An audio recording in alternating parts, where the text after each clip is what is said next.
occasion for us to convey greetings to all our people, wherever they are, across the length and breadth of the Republic of Kenya. And we tell them that we wish them all the best during this festive period, starting from yesterday, today, up to 31st, up to the 1st of next year.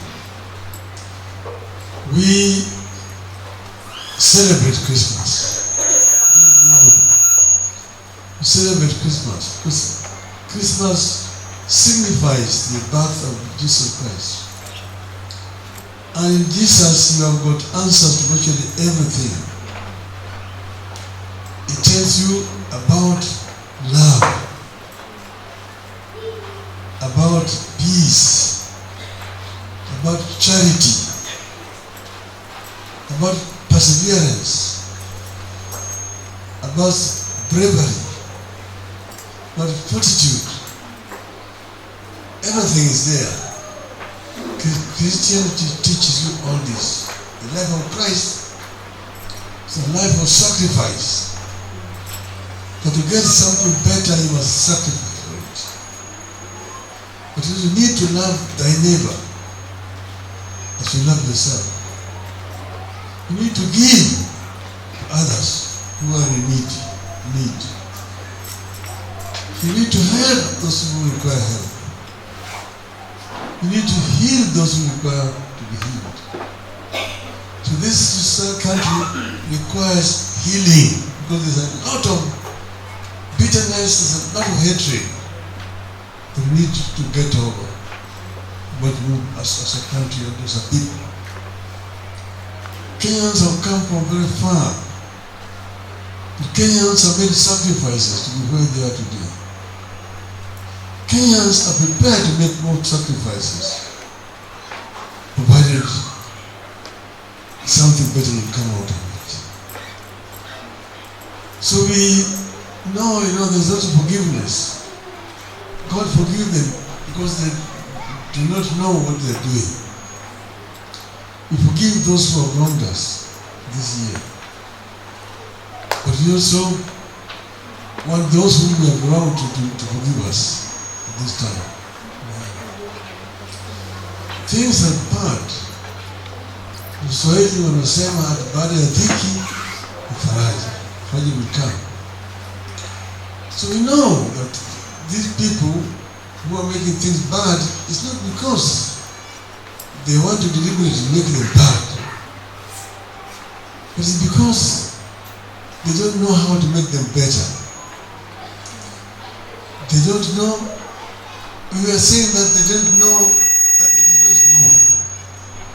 Now it's become very evident that they really did not know that they did not know. Because they're trying to treat an illness with the wrong type of medicine. They are hoping that if you increase taxes, you'll be able to resolve the problem of liquidity. But we are just taxing from the same pool. We are taxing ourselves. Taxes themselves have never resolved the problem, like the Guru was telling you. But if you raise too much taxes, people will tend to evade paying the taxes. In the end, you end up with less. So that unfortunately, they don't have people who understand proper economics. That's why things are here where they are. So me, I just want to say, Lord forgive them because they do not know what they are doing. But let us focus on what can unite our people. How can we bring our people together? This is really the most important thing. The new year, we want people to be more united than they were this last year. We finish. Let us create opportunities for more product, more consultations. Let's consult more. You don't need to be talking too much. We are talking to a deadwood which is not listening to. Prepare yourselves for difficult times, but also prepare to deal with those difficult times. I will leave it there. Like it's all gloom and doom. I want to say a few things now that we have the media here. And I wanted to say something about Kenya in comparison with what is happening in the rest part of the world. Ruto all the time is telling us that Kenya is not doing well because of the world economy, because there's a war in Ukraine, and lately has been saying because there's a war in the Middle East. But if you compare what is happening in our neighborhood, in Africa, in the Horn of Africa, we can determine whether Ruto is telling us the truth or whether he is lying. There's an American president called George Herbert Bush who talked about voodoo economics. I can say without fear of contradiction that Ruto's economics, if you may call it Rutonomics, is just jungle economics. And the reason why I'm saying this, and Kenyans, sometimes when we make decisions and we're crying about the economy, we should look at the neighborhood and what our neighbors are doing. Normally, the parameter of foreign direct investment flowing into countries is a good indication whether that economy is performing well or is not performing well. As we speak now, according to a report by UNCTAD that came out in the middle of this year, towards the second half of this year, the foreign direct investments flowing into African countries, the 10 top countries, Kenya was not one of them. Kenya was not one of them. But I think the tragedy is that some countries which are in that list, the 10 countries in Africa which are receiving the highest amount of foreign direct investment, include countries like Ghana, Uganda, Tanzania, and even Zambia.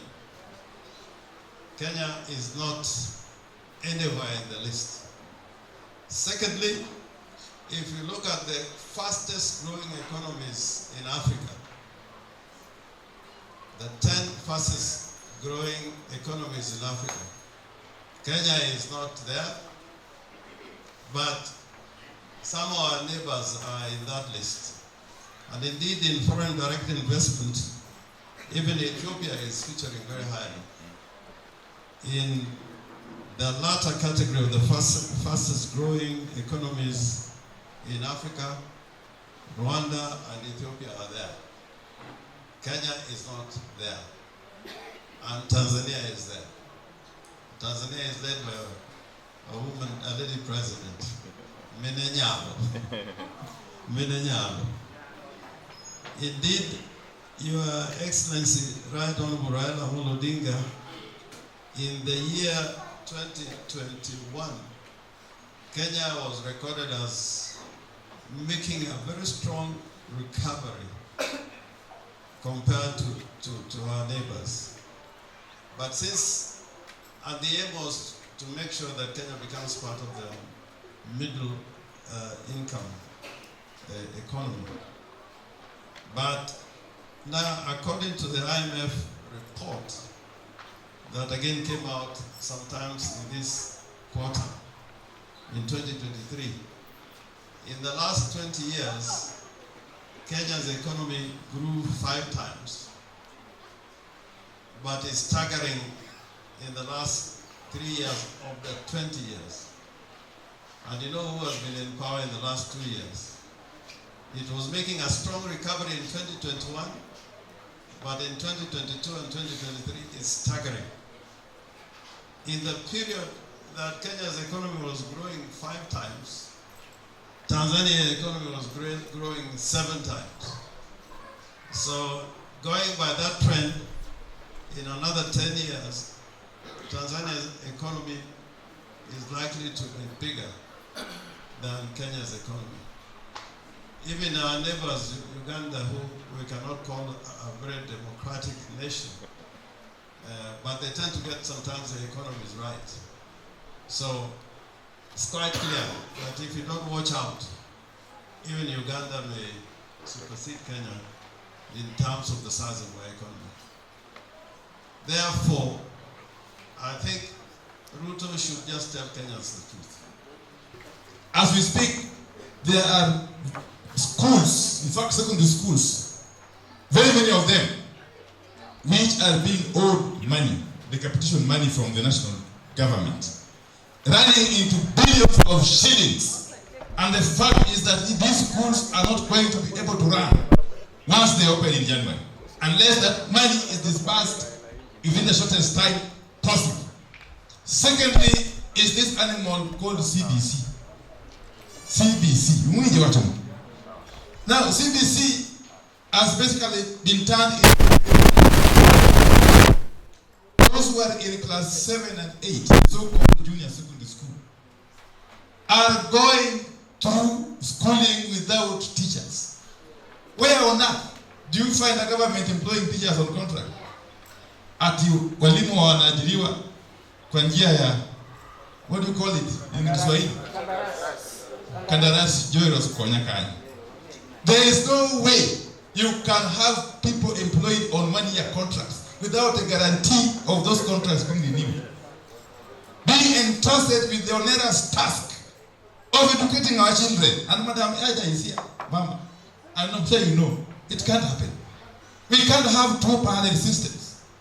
Of one system where teachers are employed by TSC on permanent and pensionable terms. On the other hand, others who are employed on contract and tasked with delicate responsibility of educating our CBC students, junior secondary students, class 7 and 8. So something has to give. And I've said this many times before. I want to repeat it here in Nyamira.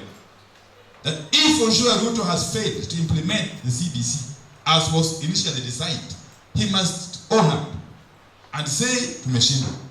Then we can have a conversation. There is no harm. We can still go back to the old system rather than condemning our children and their future to experiments whose results we all know. Secondly, as I finish, the Constitution of Kenya, 2010, that Baba and Jim and their compatriots fought for, dictates that there must be equity in public employment. And public employment must reflect both ethnic and regional balance. As we speak, and as they prepare to either commercialize or privatize the sugar factories, which is the mainstay of the economy of this region, Nyanza and West. Something is happening, Baba, which can shock you. They have changed the leadership of those sugar mills, public sugar mills. And they are now entirely in the hands of one ethnic community. One, and I can say here, starting with Nzoia, they removed the former MD, there is now Mr. Kutut as the MD. When you go to Miwani, Muhoroni, receivership, they removed my own constituent, Francis Ooko, and they have replaced him with a Mr. Kiwi. When you go to Chemeli, they have removed a girl from Homa Bay, Jacqueline Kotonya, and replaced her with a 59-year-old person, somebody beyond named Kiprop Kolum. And you can go on and on. In fact, even the Directorate of Sugar, AFA, as we speak, is now under one Chisini. What is it that these guys want to do with the sugar sector that we don't know? So we are going to compare Ruto to to ensure that these appointments are revoked, so that we have a national and regional balance that reflects the diversity of the Kenyan nation. I'm telling you in broad daylight, you are not going to get more money by raising taxes and by forcing Kenyans, telling Kenyans that you will pay whether you like it or not. You cannot force people. And we are telling you that it has never happened anywhere in the world. Where you raise taxes, you get less revenue. Because you are introducing taxes which is beyond. And it's beyond the possibility or the ability of the people to pay.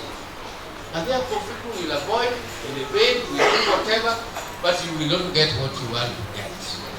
That is why Ruto now is borrowing money in order to pay debts. Borrowing money in order to pay debts. That is bankruptcy. And you are going to sink this country deeper and deeper and deeper into debt until it go home. So Ruto, we are telling you, we are beginning the new year. But people are not just going to let you continue threatening people, telling them that you must do this, you must do this. Okay, we must do it because it is our country. But you also face something.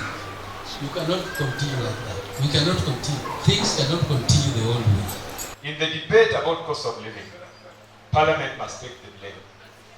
Because there's nothing that passes as a matter of law without the concurrence of Parliament. And members of Parliament must be blamed. Kenyans, you must blame your members of Parliament. Because members of Parliament is the reason why we are facing this high cost of living. These laws are passed in Parliament.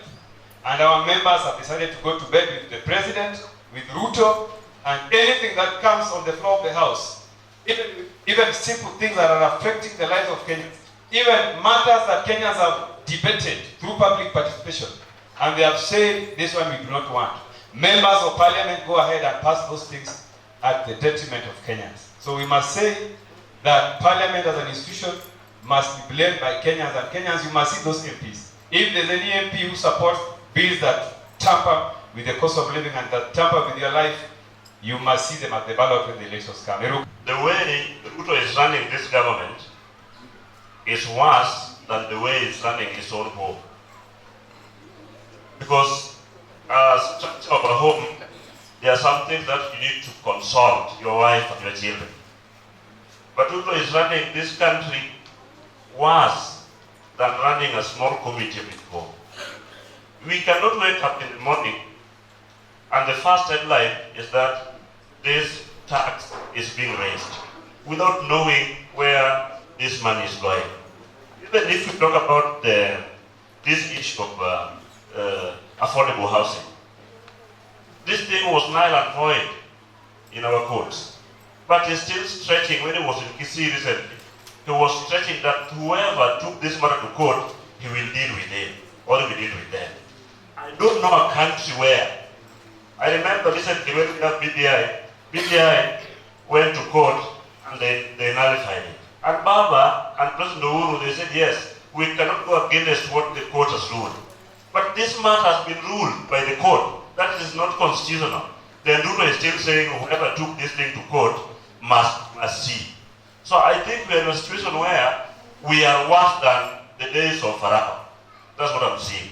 So I'm just requesting Baba, when you go back, or when you're here, please try to help this situation because we cannot afford without your support. And again, to the member of Parliament, the problem that we are going through today was brought by the member of Parliament and some churches. I'm not afraid to say this. When Baba was telling us not to take money from Ruto and to take vehicles from Ruto, our bishops were running and taking vehicles without knowing where this money comes from. This money was the money which was stolen and dealing them. Now the common mwananchi money yako golo pesa, money yako chamo pesa, money yako receive pesa, and the people paying because now the tax is high. I'm requesting our bishops and our pastors and our clergy, please let us not receive what does not belong to us. Organize something nice the way you did it today, and we give what we have. But when you see somebody is coming with a huge amount of money, there is something wrong and you never know where that money comes from. My last one, is to appeal that next time when we are going to election, let us elect those who are qualified to be elected, the people who cannot cross the floor. Because the reason why we are in this problem, there are some people who came through, oh, I'm a friend to Baba, I miss Son, I miss Dora, whoever. Then after being elected, they crossed the road and they were bribed at the corridors of the parliament. Now today, I could not be the minority leader. Me I knew was to be majority leader because we won the election by the number of the parliamentarian. But now when you go and count, you will find that now we are again minority because some of us have been bought and crossed the floor. May God bless you. The problem we have is that the government will do the things that they want to do and then return to parliament and sanitize. As we are speaking, the air that you're breathing has already been sold as carbon air in Dubai and in the European countries where the president is going around walking under those forums. Among the things that have already been sold, I saw, other than KICC, Kenya Seed Company. So we must tell this government, you cannot continue to auction this country.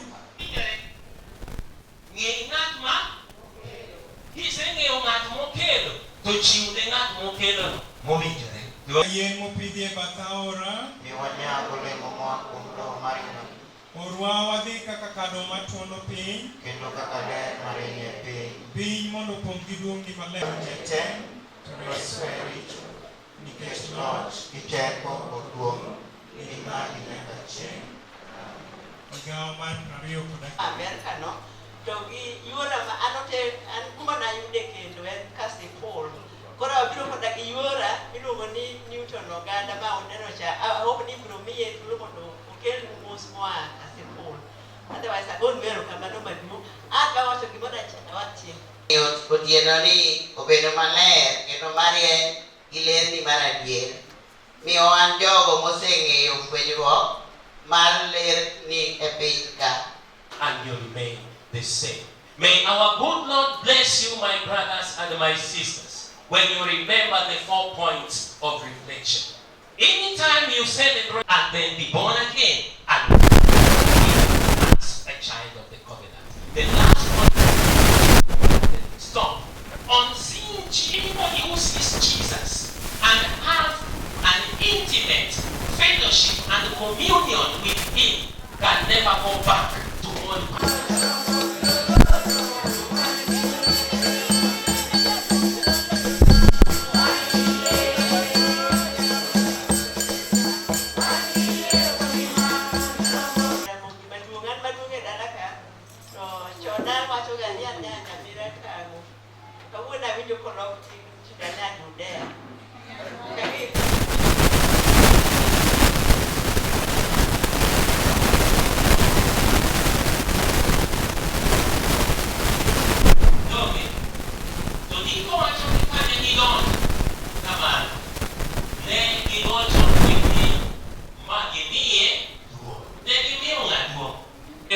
They return to their country via another route.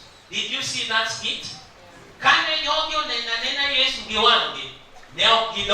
You become a new creation. In fact, Bible says that he who is in Jesus is a new creation. The old pattern of life is gone. Behold, the new life has come. That is written in 2 Corinthians chapter 5, verse 17. Anybody who our life to Jesus, we can give to baby Jesus many material things, very many of them, according to how God has. It's very important. I told you that these wise men, they went to Jerusalem. Kumbe, our baby Jesus, the Savior of the world, has been born in Bethlehem. That as we celebrate Christmas, we are not interested so much in the dates, but the personality. He who was born, the Messiah.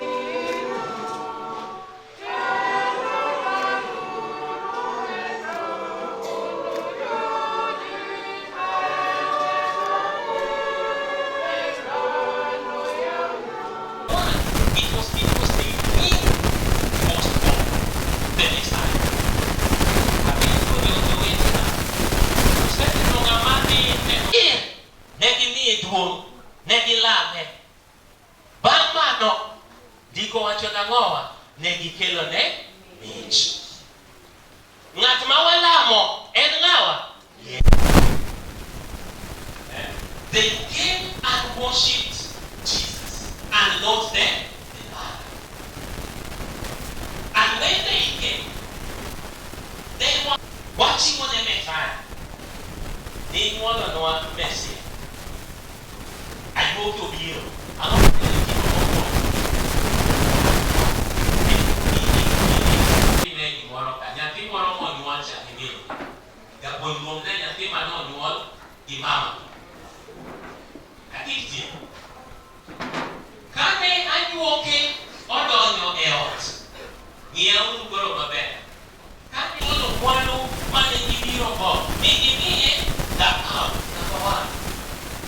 it is important to give to Jesus, the Savior of the world, the Messiah of God, the person who took away the sins of the world, the child, Jesus. There are many things that will change in your life. Bwana asifiwe sana. I want to pray with all of us as I come. My baby Jesus, to mami ni Yesu. Atuoke kanobi, give us the right motive in seeking you. Show us the right place to seek you, oh my God. Lord, I pray, my Father, that when we interact with you, we are going to have a change in our lives, a change in our lives.